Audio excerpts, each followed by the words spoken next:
Bonsoir à tous mes amis, ici Mister X.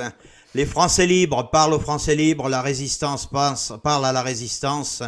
Les non-vaccinés aux non-vaccinés, ceux qui veulent rester humains à ceux qui veulent rester humains. Et comme toujours, sans euros et sans égaux. Alors je vous avais promis une vidéo explosive, et plus qu'explosive.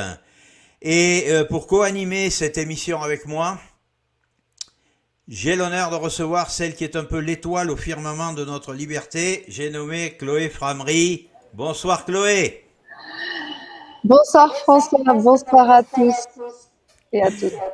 Voilà, alors ce soir, il y a d'autres invités que je vais faire monter. Nous allons vous divulguer, je l'avais promis, un document explosif, le contrat d'achat anticipé entre Pfizer et la Commission européenne. Je montre comme toujours l'original à l'antenne, avec en tête de la Commission européenne. Vous savez que je travaille toujours sur documents. Alors, comme on le fait toujours en commençant cette émission, deux messages personnels. Le premier, c'est pour vous appeler à soutenir Martine Vonner. Martine Vonner qui est convoquée le 4 novembre 2022 à 9h30 devant la chambre disciplinaire du Conseil de l'Ordre des médecins.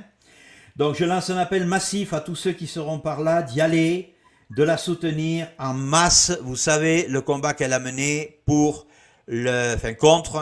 toute cette mascarade sanitaire. J'ajoute, parce que vous savez que Mister X il aime bien faire de l'histoire, je rappelle que le Conseil de l'Ordre a été inventé par le gouvernement de Vichy, Pétain, Laval, pour empêcher des médecins juifs d'exercer et pour empêcher des médecins non juifs de soigner des juifs. Je crois que cette institution est restée malheureusement fidèle à ce qu'elle était. Un petit mot aussi, ce document, donc, ce sont mes réseaux qui l'ont sorti. Il était en anglais. Nous avons une personne qui l'a traduit, donc merci à Patricia. Patricia, c'est quelqu'un qui depuis 23 ans traduit les choses dans le monde médical. Et donc sa traduction ne souffre pas, bien sûr, de contestation. Elle a travaillé avec les plus grands noms du secteur, hein, Novartis, Sysmex, ou des sociétés d'implantologie, Antogy, Risi Implant, enfin j'en passe. Voilà. Donc Patricia, un grand merci. Un grand merci à Patricia et un grand merci à Chloé, parce que si j'ai sorti ce document, rien n'aurait lieu ce soir sans Patricia et sans Chloé. Alors, je fais monter maintenant. Voilà, Rafi, d'Agora TV. Salut Hello. mon frère. Hello tout le monde. Je fais monter le Caribouman. Salut Christophe. Bonsoir tout le monde, merci. Et je fais monter Roger. Roger Mire, bonsoir Roger. Bonsoir à tous et à toutes. Heureux d'être parmi vous et que la vérité apparaisse. Merci encore. Alors, je fais tout de suite monter la présentation. Donc, le contrat entre la Commission européenne et Pfizer pour les vaccins. Donc, nous avons ce document intégral que même les députés européens n'ont pas pu voir, sinon dans une pièce avec caviardé, sans portable et sans pouvoir prendre des notes. D'ailleurs, au passage, il y a des députés européens qui l'ont, et je vais quand même dire ici que j'ai eu contact avec Madame Virginie Joron, qui devait m'appeler d'ici ce soir, qui ne l'a pas fait, avec Madame Michel Rivasi, par personne interposée, qui ne m'a pas appelé non plus. Et je sais que ce sont des députés européens qui ont vu ce document. Donc nous ne sommes pas élus du peuple, mais nous sommes lanceurs d'alerte, nous prenons d'ailleurs des risques et nous allons vous le divulguer. Le contrat donc est un contrat d'achat anticipé, c'est-à-dire qu'on paie avant d'avoir reçu le produit, c'est du jamais vu. Il est conclu entre la Commission européenne représentée par Stella Kyriakides, commissaire à la santé et à la sécurité alimentaire, et Pfizer. Alors, dont nous apprenons au passage qu'il est domicilié au Delaware, USA, État dont Joe Biden était le sénateur, jusqu'à son élection à la Maison-Blanche, tiens donc. Et Biotech, domicilié à Mayence en Allemagne, ville dont est originaire l'inventeur des tests PCR, tiens, et donc représenté par Nanette Cossero, présidente de la division vaccin chez Pfizer. Alors, nous passons tout de suite dans le vif du sujet. À toi, Chloé. François, je crois que c'était à toi de lire ton contrat, mais si vous voulez, je peux m'y coller. Donc, le début, c'est cet extrait que tu as trouvé. Donc, le contenu intégral des pièces jointes sera fourni dans les meilleurs délais après l'obtention de l'autorisation et avant la première expédition et pourra être mis à jour par le prestataire. Le prestataire est communiqué de temps à autre aux États membres participants. Étant entendu que toute modification apportée sera de nature pratique et ne modifiera pas de manière sensible le risque, le coût ou la responsabilité des parties. Dans le cas où les modifications substantielles seraient demandées, les parties discuteront de bonne foi de l'impact de celles-ci. Donc ça veut dire que les modifications qui peuvent être apportées par la suite ne mettent pas en cause la signature du contrat entre la Commission européenne et Pfizer. Il faut quand même dire que ce contrat, avant que tu interviennes François, date à peu près de novembre 2020. Il a été fait le 20 novembre 2020. Alors en fait, Pfizer traite avec la Commission européenne et communique aux États membres ce qu'il veut quand il veut. Donc nous n'avons plus du tout, nous, Français, de souveraineté. C'est quand même quelque chose de grave. Là, ça se confirme, effectivement. Alors, deuxième diapo.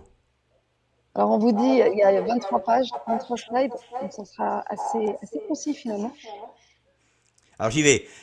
Tous les documents émis par le prestataire, contrat d'utilisation finale, conditions générales, à l'exception de son offre, sont réputés nuls et non avenus, sauf mention expresse dans les conditions particulières du présent CAA.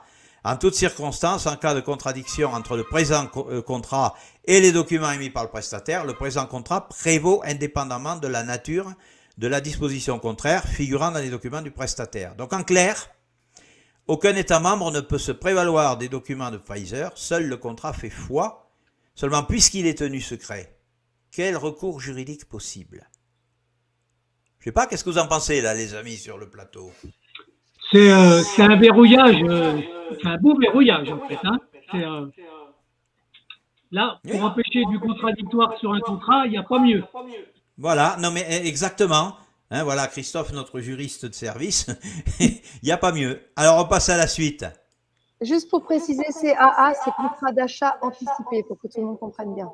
Voilà, c'est ça. C'est le fameux contrat. Alors vas-y Chloé, la définition du conflit d'intérêt. Alors le conflit d'intérêt, selon ce contrat, est une situation dans laquelle la mise en œuvre impartiale et objective du contrat d'achat anticipé par le prestataire c'est Pfizer, est compromise pour des raisons liées à sa famille, à sa vie affective, aux affinités politiques ou nationales, à l'intérêt économique ou à tout autre intérêt personnel direct ou indirect, ou à tout autre intérêt commun avec celui de la Commission, d'un État membre participant ou de tout tiers lié à l'objet du présent contrat d'achat anticipé.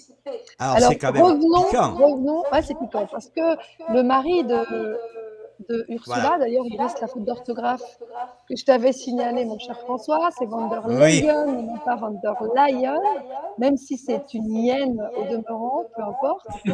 Son mari s'appelle Heiko von der Leyen et est directeur de Orgenesis.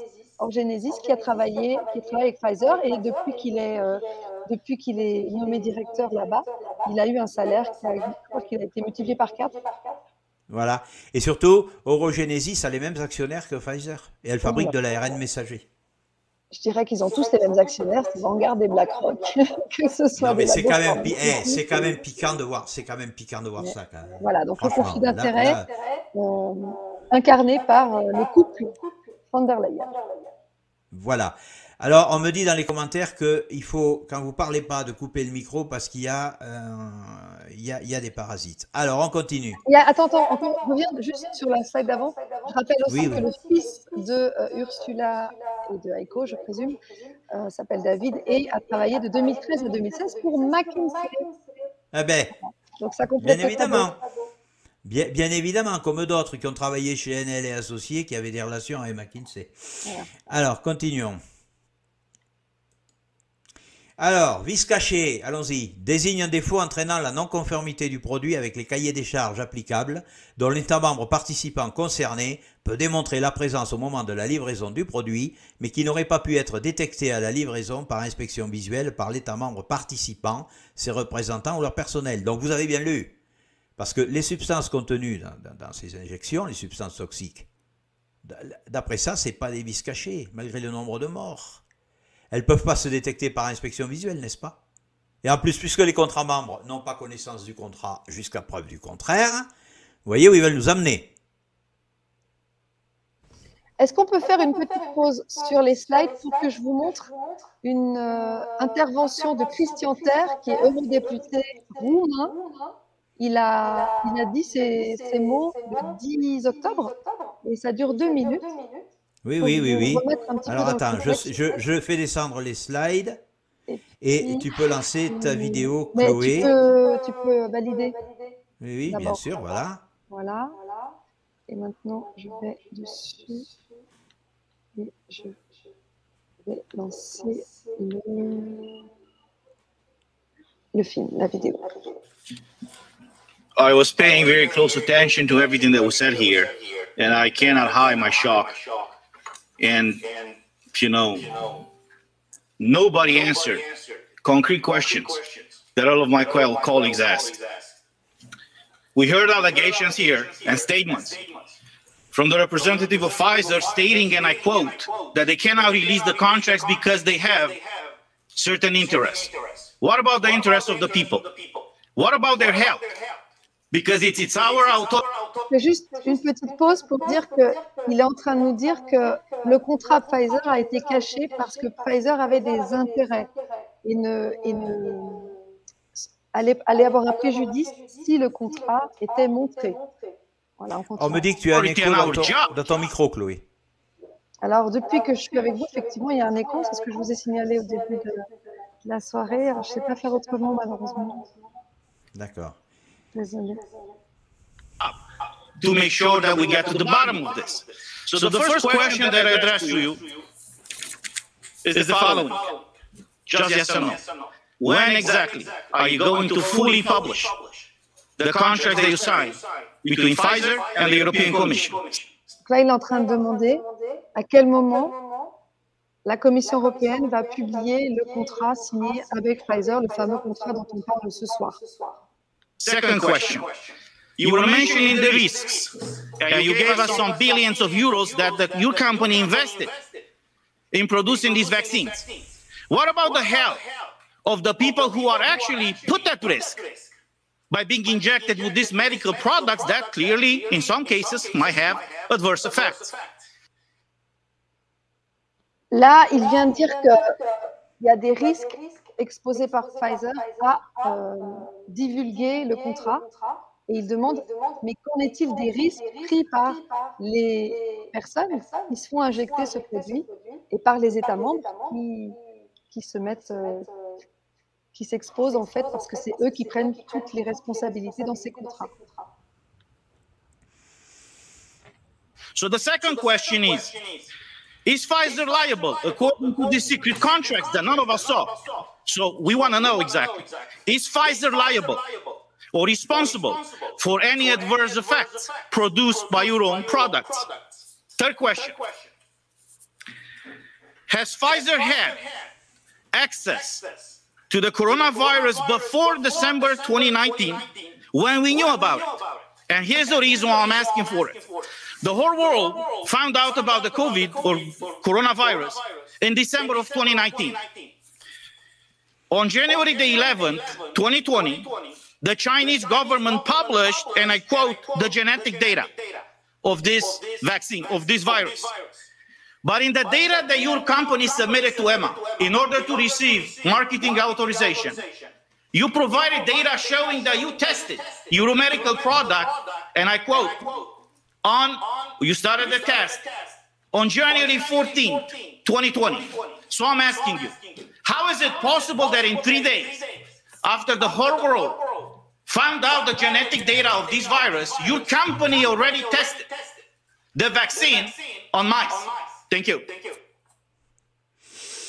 Alors là, la dernière question, c'est, il demande, est-ce que la Commission européenne avait connaissance, ou est-ce que Pfizer, pardon, avait connaissance des données génétiques du virus, enfin de ce qu'ils appellent le virus, avant décembre 2019, parce que le gouvernement chinois a donné des données concernant le SARS-CoV-2 le 11 janvier 2020 et que les tests chez Pfizer ont commencé le 14 janvier, 3 jours plus tard.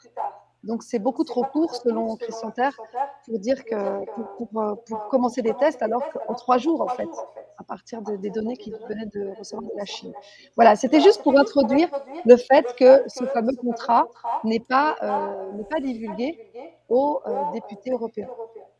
Oui, voilà. Alors on continue, parce que vous allez voir, moi aussi j'ai une vidéo, et où je vous demanderai d'ailleurs d'éloigner les enfants. Je peux te dire un truc avant? Ouais, vas-y. Oui? Ouais, parce que tu vois, moi, ça va pas marcher. Moi, tu vois, là, mon petit truc que j'ai là. Il est plus là d'ailleurs. Ah, ben il est là, voilà. Par contre, toi, si tu pouvais envoyer un petit peu de vitamine, parce que là, ça, on est bien emmerdé là. Il faut qu'il donne le lien de sa chaîne. Tu vois ce que je veux dire? Bon, alors, on continue. Donc, la définition du vaccin. Alors là, il y a 2 mots très importants. BNT 162b2, vaccin à ARN messager modifié par nucléoside qui code pour une glycoprotéine S de pointe pleine longueur, SARS-CoV-2, optimisé, objet d'un processus de soumission continue pour BNT 162b2, initié auprès de l'Agence européenne des médicaments. Alors, moi déjà, ce que je retiens, c'est qu'il s'agit d'une protéine qui code, qui agit sur le génome humain. Hein? Ça code, c'est que ça modifie quelque chose. En tout cas, je pose la question, si ça code, ça modifie quelque chose, quoi que ce soit. Et c'est en toutes lettres dans les définitions de ce contrat. En plus, il y a un processus de soumission continu auprès de l'Agence européenne des médicaments. Si vous avez un processus continu, vous faites ce que vous voulez, quand vous voulez, comme vous voulez. Enfin, vous ne pensez pas comme moi? Ouais. Voilà. Alors, on poursuit. Alors, la crise Covid n'est pas imprévisible. Vas-y, Chloé, tu veux lire? Oui, mais ça commence par ambiguïté. Alors, le défaut de paiement, ça commence. De paiement ne peut être qualifié de force majeure et les parties conviennent que bien que la crise actuelle du Covid-19 ne soit plus en soi une situation imprévisible, donc là on est en novembre 2020, je rappelle, elle peut encore entraîner des circonstances imprévisibles et indépendantes de la volonté raisonnable des parties et donc relever de la définition de force majeure. Donc ils disent d'une part que la situation n'est plus prévisible au moment donc de la signature du contrat, juste avant la sortie des vaccins, des injections. Mais elle peut le devenir. Alors, c'est-à-dire que la crise n'est pas imprévisible, donc au moment de la signature du contrat de novembre 2020, donc quelque part planifiée et contrôlée, mais elle peut le devenir en échappant à leur contrôle, cas dans lequel ils se dégagent de leurs obligations sous prétexte de force majeure. Voilà, ça veut dire que une fois que la vaccination est lancée, rien n'est garanti au niveau de... Voilà, non, mais en plus, ils admettent... Ils couvrent quand même de toute responsabilité, en fait. Hein. Absolument. Oui. Tu vas voir ce soir. En admettant que la crise est imprévisible, incontrôlable, et peut devenir incontrôlable, et si c'est incontrôlable, ce qu'on a planifié, ben, c'est plus notre bébé, quoi, hein, en gros. Ouais, c'est ça. Il se dégage de toute responsabilité.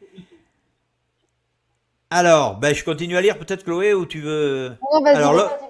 l'objet de l'appel d'offres santé 2020 C3043 concerne la sécurisation de la chaîne d'approvisionnement pour certaines doses de vaccins à destination des États membres participants. La Commission, au nom des États membres participants, souhaite se procurer le vaccin pendant la période de la pandémie par le biais de ce contrat d'achat anticipé. Elle reconnaît que le développement clinique peut échouer ou que l'approbation réglementaire peut ne pas être obtenue et qu'en conséquence un vaccin autorisé peut ne pas être disponible. Sur la base de ce CAA, la Commission européenne demande aux prestataires de s'engager à produire et à livrer en priorité 200 millions de doses de vaccins commandées par les États membres participants via les bons de commande pour les vaccins spécifiques au prix et conditions selon les délais convenus dans le cadre du présent CAA. Si le prestataire réussit à développer un vaccin sûr et efficace conformément aux conditions énoncées dans le présent CAA, le prestataire ou une société affiliée à celui-ci fournira aux États membres participants les doses convenues de vaccins conformément aux bons de commande pour les vaccins. Alors, vous lisez bien. C'est-à-dire que la Commission européenne... Il y a un si qui est une condition quand même. Alors, la Commission européenne reconnaît qu'elle ignore tout de l'efficacité du vaccin, qu'elle ne sait pas si le prestataire, c'est-à-dire Pfizer, pourra le développer, mais elle commande quand même 200 millions de doses, et vous verrez que plus loin, elle fait quand même un paiement anticipé. Autrement dit, elle risque la vie de millions de citoyens. Je sais pas, faisons un exercice d'empathie. Moi, je suis à la tête de l'Europe, je ne vais pas risquer la vie de milliers de gens, je ne vais pas commander un vaccin qui n'est pas efficace. Enfin, qu'est-ce que vous en pensez, les amis? Ben oui, mais signe à l'aveugle. C'est formulé. C'est la manière dont c'est formulé. Moi, le si dans le dernier paragraphe, il me gêne. Si, ça veut dire que peut-être que ce ne sera pas le cas, qu'ils ne Voilà. réussiront pas à développer un vaccin sûr et efficace. Donc ça, pour moi, c'est quand même vachement important. Ah ben oui. Absolument. Il paramètre une possibilité et il se sauvegarde de toute responsabilité. Voilà, autrement dit, ils disent on paye, et vous allez voir le montant du paiement après, on paye, mais si ça va pas, on n'est pas responsable. Et on admet qu'on paye d'avance un produit dont on admet qu'il peut ne pas être efficace. Mais il n'y a pas une entreprise qui, en faisant des conditions générales de vente comme ça, garderait ses clients. Hein. Ouais, c'est du racket organisé. Ah oui, oui. Alors on continue. Alors, J'y vais. Afin de garantir le droit des États membres participants à acquérir des doses de vaccins dans un délai donné et à un certain prix et sous certaines conditions, la Commission procédera à un paiement anticipé. Donc, c'est ce que tu disais à l'instant, le fameux paiement anticipé sans savoir si le vaccin est sûr et efficace. et donc une sorte de droit d'entrée payé par la Commission européenne. Non, mais oui. c'est effarant quand même. Ah mais je comprends que ce soit effarant. Et j'aimerais savoir pourquoi les députés européens qui ont connaissance de ce contrat, certains, ne l'ont pas sorti. Le prestataire s'engage à livrer un nombre total initial de 200 millions de doses de vaccins aux États membres participants de manière collective sur leur commande, conformément au présent contrat et aux bons de commande respectifs pour les vaccins. Donc la Commission européenne a bien payé pour un produit qui doit être commandé par les États membres et eux seuls et sans aucune garantie d'efficacité et sans connaître le contrat. Vous voyez comment la France et les autres États membres ont été liés quand même, hein?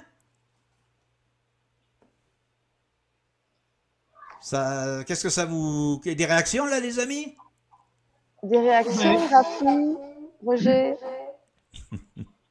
Moi, je trouve ça affolant, mais vraiment affolant, aberrant, parce que ce sont des gens à qui on a fait confiance puisqu'on a voté pour eux, qui, sur le principe, sont dans l'intérêt du citoyen et de la nation.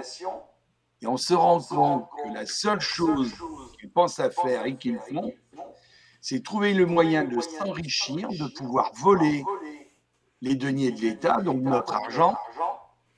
Et comme ils ont l'expérience du passé et ils savent que certains l'ont fait, ça leur a coûté cher, ils se servent du droit et ils anticipent avec le droit pour pouvoir effectivement accuser à tort, pouvoir voler tranquillement et ne pas être molesté. J'ai l'impression d'être dans un film de science-fiction. Ah non, alors, vous voulez savoir comment c'est préparé? Mais là, le contrat, les signataires, c'est qui exactement? Parce que c'est pas... Le prestataire, c'est Pfizer. Le prestataire, c'est Pfizer, hein? Les signataires, il y a combien de signataires qui ont contrôlé un... Ah ben il y a deux signataires, il y a Stella Kyriakides, la commissaire européenne à la santé, et Nanette Cossero, présidente de la division vaccin de Pfizer. Et ces gens-là, ils sont élus et ils ont le pouvoir sur toute l'Europe. Ils sont pas élus, ils ne sont pas élus. La Commission européenne n'est pas élue. Elle élit son président, elle n'est pas élue. J'en reparlerai en fin d'émission. Par contre, moi je vais vous montrer une chaîne de fabrication. Vous allez voir. Surtout les âmes sensibles s'abstenir.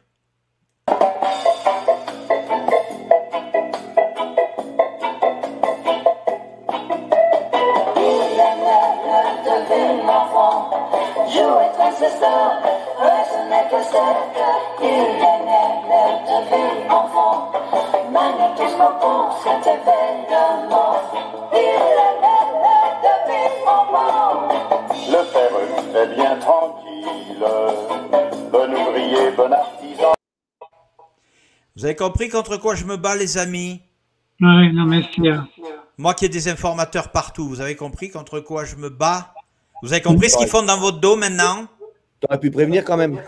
Et vous avez compris pourquoi il faut arrêter nos guerres d'ego, nous les lanceurs d'alerte? Bon. Non mais Ouais, je voulais le montrer, François, je t'aurais voulais pu le... prévenir Non, non, quand mais même. je voulais le montrer et je voulais que ceux qui nous suivent le voient, parce que c'est quand même hallucinant. Alors on continue les diapos. Tu lis, Chloé? Je vais te laisser la lire là, faut que je dise ce que je viens de voir. D'accord. Le prestataire doit déployer tous les efforts raisonnables pour renforcer sa capacité de fabrication ou utiliser la capacité existante afin d'être en mesure de fabriquer et de livrer le produit à la Commission conformément aux dispositions du présent CAA. Donc, les États membres sont littéralement obligés d'acheter les vaccins sous le régime d'un contrat qu'ils n'ont pas signé et dont ils n'ont même pas eu connaissance. C'est une aberration. Franchement, sur le plan contractuel, c'est une aberration. Oui, mais je comprends ta colère de juriste, t'honore. Attends, on continue. On est dans les temps, c'est très bien. On va pouvoir débattre après. Alors, attends, parce que j'étais à quel diapo là? Voilà, attends, là. Résumé à ce stade. Vas-y, Chloé. Ok, alors on résume ce qu'on a dit dans les dernières slides. Donc la Commission européenne achète des vaccins à Pfizer en opérant un paiement anticipé, c'est-à-dire avant la livraison et sans aucune garantie d'efficacité. Deuxième point, les États membres sont tenus par un contrat signé au niveau supranational, donc c'est vraiment la Commission européenne qui signe et non pas les États membres qui suivent sans avoir le choix, d'acheter des vaccins sans garantie et sans avoir même vu le contrat. Et il est clairement spécifié que la crise Covid-19 n'est pas imprévisible, Voilà. même si elle peut devenir incontrôlée. Alors, diapo 17. À la date de prise d'effet du présent contrat, la Commission commande 200 millions de doses, dites doses contractuelles du produit, au nom des États membres participants, donc eux, ils n'ont rien à y voir, lesquels devront être livrés si le prestataire parvient à développer un vaccin fiable et efficace, conformément aux conditions énoncées dans le présent contrat d'achat anticipé. Si le prestataire parvient à développer un vaccin fiable et efficace. Ouais, Voilà. Il est donc écrit que la commission qui a fait un paiement anticipé admet que le vaccin peut ne pas être efficace, mais elle commande quand même. Oui, mais là, tu vois, ça, c'est un paragraphe qui peut se retourner en responsabilité contre eux. Ah, mais le paragraphe final est encore plus beau. D'accord. J'en laisserai l'honneur à Chloé dessus. Là. Donc là, on est quoi? On est en 2020, là, c'est ça? 2020, Oui. novembre 2020. Et maintenant, on est en 2022, donc on a du recul maintenant. Oui, mais justement, on sait les Merci, effets Rafik. secondaires. C'est ce que je voulais dire par rapport aujourd'hui sur la fiabilité du vaccin. Je m'excuse ou alors c'est que j'ai rien compris. On continue. Chaque État membre participant aura le droit de les revendre ou de les donner à des pays tiers ou à des institutions publiques dans le besoin, contribuant ainsi à un accès mondial et équitable aux vaccins à travers le monde. Le droit de revendre ou de donner des doses excédentaires en vertu de la phrase précédente est soumis au consentement du prestataire et dépend notamment de la réception d'une indemnisation écrite par le pays tiers ou l'institution publique destinataire du prestataire à des conditions jugées satisfaisantes. En clair, un État membre peut donner ou revendre des doses à des pays pauvres, mais ces pays doivent payer Pfizer, qui gagne ainsi sur tous les tableaux, et toujours sans certitude sur l'efficacité du vaccin. En fait, ce qu'il y a de sûr, c'est qu'ils doivent payer, mais ce qu'il y a de pas sûr, c'est que les doses seront livrées, parce qu'ils nous ont dit si le vaccin est sûr et efficace, alors elles seront livrées. Voilà, non mais c'est ça. Le paiement, par contre, est sûr. C'est ça. Alors, dans les 20 jours suivant la date de prise d'effet, la Commission communiquera aux prestataires, donc à Pfizer, un tableau indiquant comment repartir les 200 millions de doses de vaccins entre les États membres participants. Donc, c'est effectivement l'Union européenne et non pas l'Europe, je précise. Pour moi, c'est très différent. Qui répartit les doses et qui décide de tout. Nous n'avons plus aucune souveraineté. De nouveau sur les cocotiers. Ouais, et alors dans un cas d'une maladie vraiment mortelle, par exemple dans un cas de peste noire, ce serait von der Leyen qui déciderait qui vit et qui meurt? Non, mais moi, c'est de la débilité absolue, ce genre de truc, mais Non, mais... incroyable. Ah oui, oui. Alors allons-y, ben, on est largement dans les temps, hein, puisque là il est, oui, on est largement dans les temps. Alors voilà,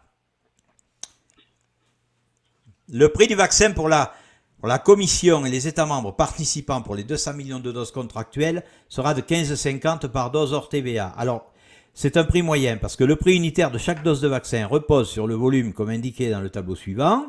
Donc de 1 à 100 millions, c'est 17,50. De 101 à 200 millions, c'est 13,50. Dans la mesure où, contrairement aux engagements énoncés à l'article 1.6.2 et au tableau figurant à l'article 1.6.3, moins de 200 millions de doses sont commandées au titre du présent CAA, alors le prix par dose du vaccin sera ajusté en conséquence. Par exemple, si le contrat porte sur 50 millions de doses, le prix moyen sera de 100 millions par 17,50. Donc moins on commande, plus c'est cher. Hein? En outre, si une commande supplémentaire est passée par la commission et acceptée par le prestataire, le prix du produit supplémentaire, donc la dose supplémentaire, sera de 15,50 € par dose pour toute commande supplémentaire passée et acceptée par le prestataire dans les 3 mois suivant la date à laquelle le prestataire obtient la première autorisation, et 17,50 € par dose pour toute commande supplémentaire passée et acceptée par le prestataire par la suite, mais avant l'expiration du CAA. Et alors la suite, ah, attendez, là, et j'ai fait le calcul et vérifié par Chloé, hein, Oui, je l'ai vérifié. Effectivement. la commission accepte de procéder à un paiement initial, donc le fameux paiement anticipé, de 700 millions d'euros. Calculé ainsi, 3,50 € par dose multiplié par 200 millions de doses. À l'attention du prestataire, le paiement anticipé consiste en un acompte destiné à garantir le volume commandé et sera décompté comme un acompte sur le prix de la livraison comme défini ci-dessous. La commission procédera au nom de l'État membre participant au paiement anticipé à l'attention du prestataire, et ce dans les 20 jours ouvrables suivant la date de la facture prestataire et relative. Je laisse la parole à Chloé pour le calcul. Merci François de me laisser toujours le seul boulot à faire. Ah, tu es prof de maths, ma Chloé. Prof de maths, mais moi j'écris mes noms avec des espaces tous les 3 chiffres. Je les additionne pas comme ça avec 15 zéros. Bon, en tout, il y en a 8, effectivement. Donc, on a les premiers 100 millions de doses. Donc là, il manque un zéro. Voilà. Donc ça, c'est la version, la mauvaise version. Je suis désolée, je vais faire ma prof, mais c'est pas la bonne version. Là, il manque 3 zéros ici. Donc, c'est 100 millions, les 100 premiers millions de doses qui sont à 17,50 moins les 3,50 € d'acompte. Donc, ça fait 14 euros. Donc, 1,4 milliard pour la totalité de ces 100 millions de doses. C'est 100 millions de premières doses. Divisé par 27, puisqu'il y a 27 États membres, 27 pays. Donc, ça fait 51 851 852 € par pays pour les premières doses. Les 100 millions divisés par 27. Et puis ensuite, la deuxième partie, donc il y a les deuxièmes 100 millions, donc ce n'est pas 100 000, mais bien 100 millions, il y a 3 euros qui manquent, sont à 13,50 moins les 3,50 € d'acompte, donc ça fait 10 €, ce qui fait un total de 1 milliard. Divisé par 27, ça fait 37 038 €.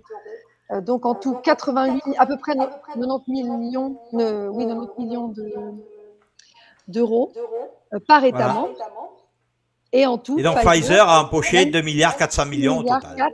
2,4 milliards pour Pfizer, juste pour les 200 millions de premières doses. Et je rappelle que 4,4 milliards ont été 4,4 milliards doses ont été commandées par l'Union européenne depuis. Donc ça fait 10 doses. Voilà. Donc vous imaginez quand même ce qu'ils ont quand même empoché. Alors on continue. Voilà. Et alors voilà, non, c'est pas celui-là, c'est l'article d'après que je me réserve. Vas-y Chloé. J'adore, il me donne tout le boulot à faire, François. Je me rappellerai des amis comme ça, j'en ai pas besoin. Un seul, ça me suffit. Non, je rigole. Alors, donc, le prestataire, donc toujours Pfizer, garantit la commission aux États membres participants que, petit 1, au moment de la livraison, le vaccin, sauf en cas de non-conformité ou de défaillance. On se rappellera ce que ça veut dire. Donc, au moment de la livraison, à satisfaire à la norme ou à l'exigence douane, lesquelles non-conformité ou défaillance ne pouvaient être raisonnablement découvertes compte tenu de l'état des connaissances médicales. Donc là, ils se protègent, ils se disent que s'il y a un problème, ce sera parce qu'ils ne savaient pas, parce que les connaissances médicales n'étaient pas assez abouties, etc. Connaissances médicales, scientifiques ou techniques, au moment où le prestataire a livré le vaccin, donc fin 2020. Petit b a été fabriqué conformément aux bonnes pratiques de fabrication en vigueur et que, petit b, sous réserve de la clause de non-responsabilité du prestataire, on rappelle, donc Pfizer n'est pas responsable en cas de défaillance, quant à la non-violation des droits de propriété intellectuelle également. Et donc, les non-conformités à satisfaire à la norme, donc la sûreté du vaccin, sont admises si elles ne pouvaient être découvertes en l'état des connaissances médicales au moment de la livraison. Or, personne ne pouvait à ce moment-là connaître les effets secondaires. Et on rappelle qu'ils nous disent que les défaillances sont ou des vices de forme sont des choses qu'on peut voir visuellement. Donc ça, tout ça, voilà. C'est de la manipulation. Hein. C'est de la manipulation. Alors, je continue parce que Christophe, tu vas voir la cerise sur le gâteau, le final. Et là, voilà. Alors ça, c'est la dernière diapo et c'est le fameux article 296. Et messieurs du camp d'en face, si vous m'écoutez, surtout, n'en ratez pas une et ne faites pas bugger la vidéo parce que c'est croustillant. Les obligations de confidentialité énoncées dans le présent article 2.9, donc dans le contrat, s'imposent à la Commission, à l'État membre participant, alors qu'il ne connaît pas le contrat, mais c'est pas grave, et au prestataire, donc à Pfizer, pendant la mise en œuvre du contrat, et ce aussi longtemps que les informations ou documents restent confidentiels. Sauf si, et c'est le petit b qui m'intéresse, les informations confidentielles ou les documents deviennent publics par d'autres moyens qu'un manquement à l'obligation de confidentialité. Donc, selon cet article du contrat, la confidentialité tombe si les documents deviennent publics par d'autres moyens qu'un manquement à la confidentialité. Nous, on les divulgue aujourd'hui. C'est pas nous qui avons commis un manquement à la confidentialité.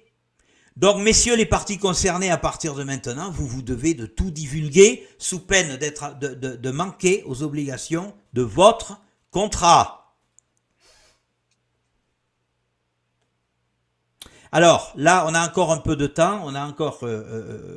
voilà, donc là, on va faire descendre le slide et maintenant, je voudrais qu'on débatte de ce qu'on a vu et entendu. J'aimerais juste encore ajouter un élément qui est comment, que tout le monde sait, mais que je préfère sourcer, c'est la Cour des comptes, vous savez. Alors, j'enlève les slides, Chloé, attends, j'enlève les slides, c'est parti. Voilà. La Cour des comptes a rendu un avis sur le contrat de Pfizer. Attendez, je vais juste me mettre en face des infos pour ne pas vous dire n'importe quoi. Et il a été reconnu par la Cour des comptes que la responsabilité de Pfizer était nulle, c'est-à-dire que s'il y avait un problème, c'était les États membres qui étaient responsables et qui allaient verser les indemnisations. Ah oui, voilà. C'est une tromperie, ça. Hein. Franchement, c'est... Alors, place au débat maintenant. Alors, Christophe, vas-y. Non, mais là, il faut quand même savoir qu'on est dans des abus de droit, mais absolus. Les articles sur la responsabilité civile, quand tu engages ta responsabilité, je vois la manipulation qui a été faite en France, notamment, simplement pour qu'il y ait les vaccinations. Parce que faire des vaccins, c'est bien, mais comment on a fait pour vacciner les gens? D'accord? On a fait deux choses qui étaient importantes pour que les gens comprennent bien la suite du cheminement. Parce que faire des vaccins, les fabriquer, puis après les faire injecter, ça nécessitait une deuxième tromperie. Une deuxième tromperie qui a été organisée par l'État, notamment en faisant deux choses qui étaient importantes. En faisant semblant de déclarer la guerre, et en deuxième état, de mettre l'État en état d'urgence, de telle manière que la Constitution française et les articles de la Constitution soient mis en stand-by. Et notamment, tous les articles qui concernent l'intégrité physique.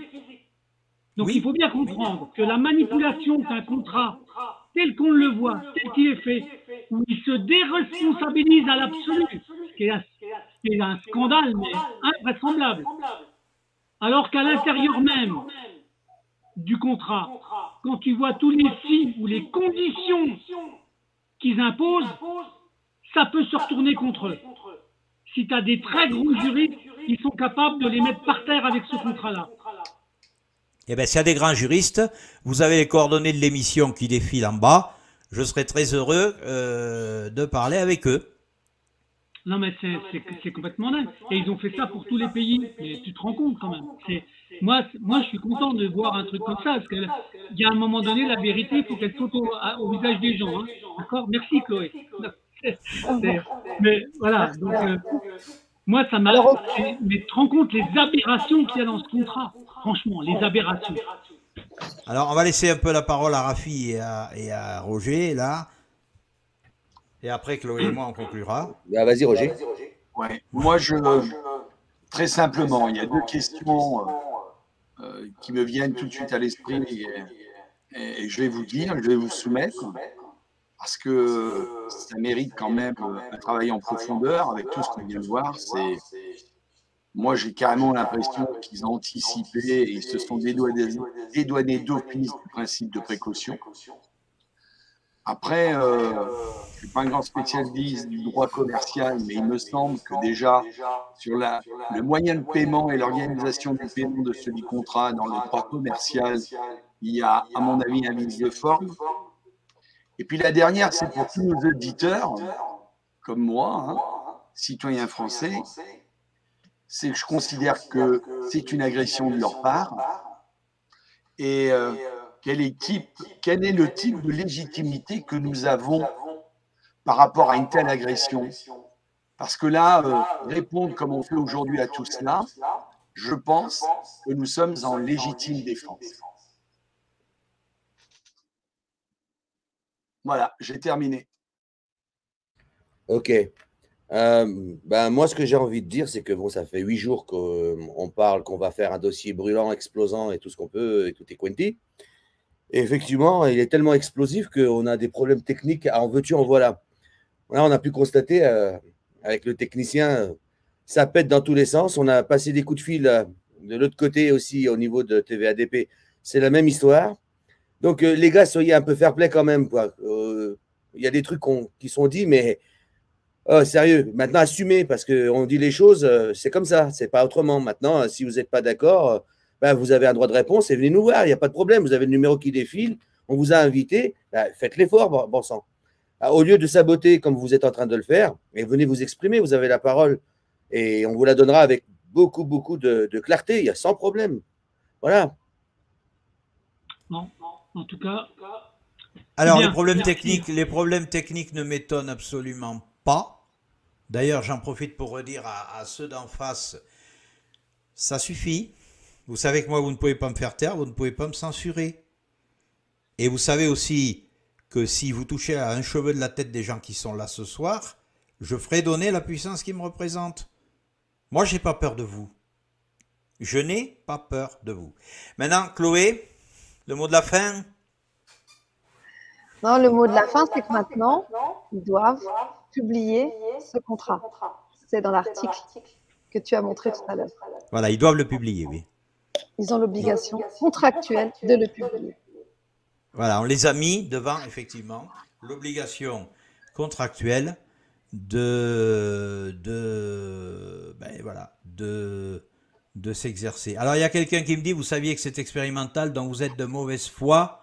Contente de ne pas avoir pris ce truc. Bonne soirée, que Dieu vous bénisse, merci. Est-ce qu'il y a des questions là, Sandra qui est en régie, est-ce qu'il y a des questions? Je peux intervenir par rapport à ce que tu viens de dire?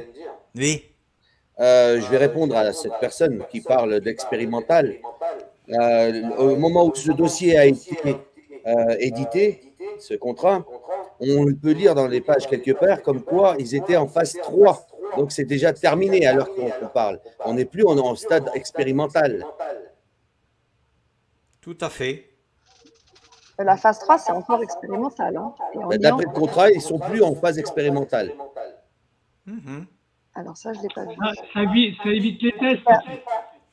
Les autorisations de mise sur le marché disent bien que la phase 3 se termine en 2023-2024 et celle de Moderna était censée se terminer en fin 2022 et ça a été repoussé à 2024, décembre 2024. Voilà, et alors d'ailleurs, je profite... C'est un jeu de responsabilité, c'est tout. Hein. Ça joue que sur les responsabilités. Et alors, je profite pour... Tu parles de 2024, Chloé, je profite pour faire une annonce que j'ai vue passer, puisque Madame von der Leyen veut brouiller les cartes, puisque pour les élections européennes de 2024, elle veut faire des listes transnationales maintenant. Alors, je vous dis tout de suite, madame, si en Occitanie, il y a sur les listes des gens qui ne sont pas français, qui ne viennent pas ici parce que la campagne électorale, je vous garantis qu'elle va être mouvementée, parce qu'ici, ça ne passera pas. Ouais, donc, tu peux expliquer à ceux qui ne savent pas ce que c'est exactement transnational, ce que tu viens d'expliquer. Transnational, c'est-à-dire qu'au lieu d'avoir que des députés sur la liste des députés européens français, là, les dernières élections, tu avais que des Français. Là, tu pourras avoir des Français, des Autrichiens, des Espagnols, des Portugais, des Allemands, des Irlandais. Bon, là, on est en train de tuer la nation, en fait. Hein. Ah ben c'est ce qu'ils veulent. Moi je vous dis ici, si jamais il y a une liste comme ça, la campagne électorale elle va être mouvementée. Donc, au lieu du drapeau bleu, blanc, rouge, il faudra mettre des étoiles. Hein. Voilà, non mais t'as tout compris. C'est déjà le cas. Chaque fois qu'il y a une prise de parole de l'Élysée, on voit bien le bleu avec les étoiles. Hein. Je voulais faire un jeu de mots, c'est tout. Voilà. Ben, écoutez les amis, on était dans les temps. Hein. Là on va pas tarder à rendre l'antenne. Est-ce que quelqu'un d'entre vous veut ajouter quelque chose? Oui, bah moi, comme je le dis à chaque fois, par rapport à Agora TV, je pense que c'est un petit peu partagé par tout le monde. Voilà, il y a eu, on va dire, quelque chose qui a été démontré, montré et expliqué. Mais évidemment, on n'est pas là non plus pour vous forcer à croire ou pas croire. Moi, je pense que chacun de vous est libre de se faire son opinion. Tout à fait. Surtout pas de critiquer parce que ça ne sert absolument à rien. Critiquer pour critiquer, c'est du vent, c'est perdu, c'est un pavé dans l'eau. Mais critiquer pour construire, là, oui, je vous invite à le faire. C'est facile de dire, ouais, machin, comme on a entendu tout à l'heure, ce que tu nous as dit. Donc moi, j'invite vraiment tout le monde à avoir une opinion, à discuter entre vous, parce que je vois dans le chat, ça discute pas mal, et essayer de vous apporter des réponses. Moi, je ne suis pas là pour vous donner une opinion, j'ai mon opinion, et évidemment, chacun est libre d'avoir son opinion. Alors, il y a une question pour Christophe, là, le juriste. Alors, que faire si un patron qui nous oblige à la que faire si un patron nous oblige à la vaccination pour pouvoir continuer à travailler? On fait quoi? Alors, il y a déjà une chose qui est très simple, d'accord? La demande que fait le patron ou n'importe quelle autorité qui te domine, le mettre par écrit, mettre son nom, son prénom et qu'il signe avec une date. À partir de là, la personne peut faire, quand elle a le document, demander d'engager la responsabilité personnelle du signataire si jamais il y avait des conséquences de la vaccination. Voilà. Et là, tu en as 99% qui ferment leur gueule. Excuse-moi, c'est ta façon de dire qui me plaît bien. Bon, on peut prendre une dernière question avant de rendre l'antenne. Là, est-ce que Sandra, qui est en régie, il y a des questions? Non? Bon. Chloé, tu veux ajouter un mot de conclusion? Bon. Portez-vous bien, mes chers. Et voilà. On continue vers la vérité jusqu'à ce que tout soit dévoilé. De toute façon, nous, les lanceurs d'alerte, on continuera à prendre des risques pour vous informer. Et le meilleur hommage que vous puissiez nous rendre, c'est bien évidemment de résister et de bouger quand on vous appelle à bouger. Je vous appelle à regarder ma vidéo de vendredi, où là, nous allons nous amuser beaucoup, puisque j'ai récupéré aussi le grand oral que Van der Leyen a passé quand elle a été candidate à la présidence de la commission. Et vous allez voir que mis en filigrane de la vidéo que nous venons de faire, c'est à mourir de rire. Hein? Par exemple, quand elle dit que sa préoccupation sera la sécurité dans la santé des Européens. Elle dit ça dans son grand oral. Alors les amis, je remercie bien évidemment Chloé, bien sûr, d'être venue. Et alors, il y aura certainement, on fera certainement une seconde émission, mais cette fois-ci avec des députés européens, pour leur poser quelques questions. Donc les amis là qui est en plateau, je compte sur vous pour la faire. Hein, j'attends les appels des députés européens. Vous pouvez pour toute question écrire à l'adresse de l'émission qui défile, d'accord? Et bien sûr, nous les lanceurs d'alerte, hein, on se tient à votre disposition. Et comme je le dis à la fin de chaque vidéo, vive la liberté, vive l'humanité, vive le peuple et vive la vie. Et à bientôt. Et à bientôt. Et à bientôt. De nouvelles aventures. Et on vous aime évidemment. Hein. Gros bisous à tout le monde. Chloé, tu pars toujours à l'aventure. Merci Rafi.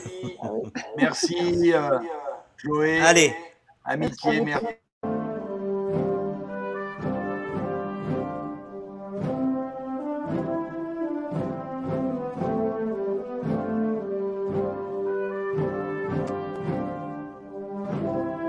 Thank you.